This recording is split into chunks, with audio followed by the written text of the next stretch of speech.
Don't touch that Larry O'Brien trophy yet. Well, Rob and James, you can, because you guys have 10 of those between the two of you. Hello and welcome to Access Sportsnet Lakers, driven by your Southern California Honda dealers. Chris McGee, James Worthy, Robert Ory, Brez is here. Allie Clifton and Trudell will be handling the postgame.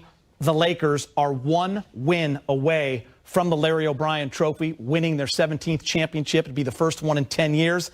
They win the pivotal Game 4. They take control of the series. They go up 3-1, James. Yeah, this was a typical Game 4. You know, Game 1, you kind of fill each other out. Game 2, you make some adjustments. Game 3, Miami comes in, you know, with a lot of effort, beat the Lakers. And then Game 4, it's all about, you know, will and determination. I thought Miami played a really good game with Bam coming back. They stayed close. And, you know, I thought the Lakers played really hard defense. I thought key guys were Rondo, getting some extra possessions when they needed an extra rebound. I thought post play from the beginning. He was very aggressive from the outside, then hitting those big layups at the end. I just thought collectively the Lakers did what they had to do. They stayed, you know, tuned and stayed in touch and took care of business, you know, down the stretch. You know, it's just a sign of a coach knowing what's at stake. You know, he kept his big dogs in through the whole game. He shortened his rotation. A lot of guys who usually get big minutes didn't get big minutes, and he played. That lets you know he's like going with the guys he has that trust in. And they came out, they played extremely well. You know, the only bad point in this game was LeBron had 6 turnovers. Other than that, they played good defense. They played good offense. They switched. You know, there's a couple of key, little mistakes here and there, but that's going to happen in the process of the game. And you talk it out, and you come back out, and you resolve that issue. But overall, they moved the basketball. They talked. And only issue I have is I want to see more points in the paint. More points in the paint, because you're bigger than this team. Get some points in the paint. 34-32 is pretty low. Yes. Points in the paint for this Laker team. But the Lakers get a huge win. We're going to have this post-game show going for 90 minutes. You will hear from everyone. Right now, we're going back to Orlando. KCP talking with Mike Trudell. Okay, Kentavious Caldwell-Pope, man, what's it like to come through for your team? 2 huge buckets down the stretch of a finals game like this. Man, I felt good. I knew they was trying to close out on my 3 points all night, so just utilizing my pump fake and then trying to get to the basket or even make a play was open tonight. That transition 3 that you took is something that we've seen from you all season long, last season as well. It's kind of one of your main things in your bag. How about to do it, though, in that kind of a moment? How do you ignore the pressure of the situation up to, right, Miami trying to come back and take the lead? How do you wash all that out and just take that shot? Just stay within the game. You know, stay within the game floor. Don't let my last shot that I missed, don't let that dictate my next shot. So I mean, I lean on that a lot, and I just go with it. I stay with my rhythm, my flow, and just continue to shoot the ball. I know I'm a shooter, and my teammates looking for me to shoot, so I'm gonna continue to shoot. Kentavious, you guys made enough plays down the stretch to get it, but could it be said that you won this game with defense, especially in the second half? Seemed really aggressive, making Miami take some tough shots. Yeah, defense won the game tonight. We wasn't really scoring the ball that much, but we scored enough to keep the lead. But defense got us the W. We got stops when we needed, rebound the ball, and just played Laker basketball. 2 huge shots from Kentavious Caldwell-Pope in the defense too. We appreciate it, man. Have a good one. Thank you. Yeah, there's Kenny. Thank you, Mike. NBA Finals Game 4. He had 10 points in the first quarter. Then he did not score again until the 4th when he went on a little 5-0 run.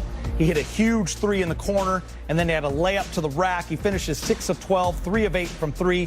He also had 5 assists. Rondo also with a huge bucket late. Rob, often we talk about, as you always say, Shaq would call it, the other guys.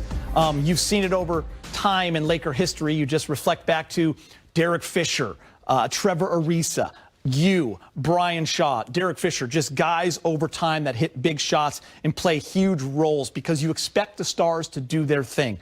KCP tonight has to be that guy that we highlight.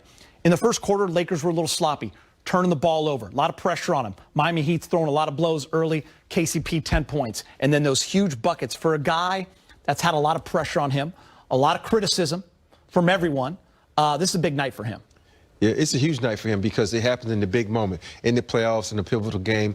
And if you look at his play, we always look at guys play on the offensive end, but you have to look at his defensive effort. He was in every guy's grill as he was guarding him. He was, contesting every shot. He played good defense on Hero. He played good defenses on Jimmy Butler. And we always say, okay, his offensive shot is not falling. But tonight, he came out, and one of the pivotal moments for me was when he ran the floor. He knew LeBron had the ball, and he knew in the fourth quarter, get to your spot because LeBron will find you. He got to his spot, knocked down a three, and then you know what? I got the worst defender on the floor on me. Blow by him and get a layup. And that's something that we all in the studio, when we see him going for a layup, we're like, oh, no. But tonight, he made his layup. Yeah, so, and what you're talking about is it was a 2-point game.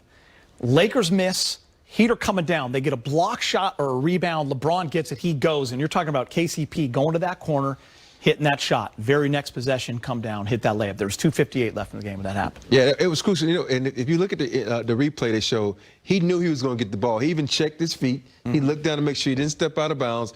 And those are pivotal moments in the game. People don't look at that because as a player, if I'm LeBron James, I got to know where your sweet spots are. And we all know Kenny's sweet spot is in the corner. He reminds me of Bruce Bowen. He's not going to make a three anywhere else, but in the corner. Get the ball down, penetrate, and kick it out, knock down his three. Patiently waiting, big game James, jump on in. Nah, I agree with Rob 100%. And I was going to say the same thing about how his defense is what got got him lathered up. It got his energy up, and he was really getting over picks, and I think that transferred right into his offense. He was ready.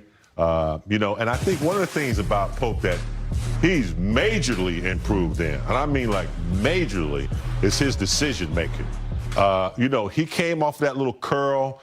He threw that lob to AD. That was a big bucket. And then Rob talked about his decision making, getting to his spots, pump faking, and getting to the cup, pump faking, driving, and making a nice pass. So his decision-making was really impressive, and I think, he was key to the game tonight in a lot of ways, he and Rondo. And you know what? Markieff Morris played a lot of minutes. I think he played the entire second quarter, started the second half, played those first 8 minutes, hit a couple of big threes. Kuz hit a couple threes. Danny Green hit a couple threes. So the role players, James, came to play, and Markieff Morris continues to add that depth that the Lakers desperately needed. Wise player, experienced player, comes in, doesn't a lot of mistakes. Coach Vogel puts him in because he knows he's going to defend. He's physical, like Rob has mentioned. Crowder comes in, he gets in Crowder's face and says, back up, things like that. But he's a smart player, doesn't make a lot of mistakes. When you leave him open, he can knock down that deadly three. He reminded me of you, Rob, when I think it was Crowder tried to get in the huddle. Markieff wasn't playing any games. So walk right over there. You would have not allowed that. No, I would not allow that. I would kind of like put my elbows up, like I'm scratching my ears or something. But that's the thing about Markieff. You have to have some toughness.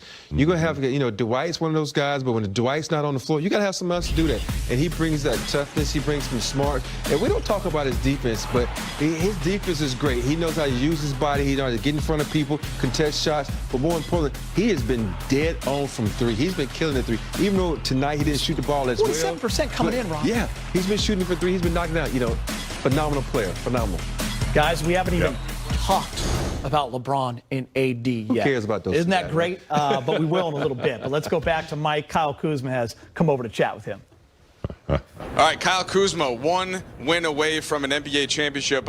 Things were close down the stretch. I first want to ask you about KCP coming up and delivering for you guys down the stretch with those 2 big buckets.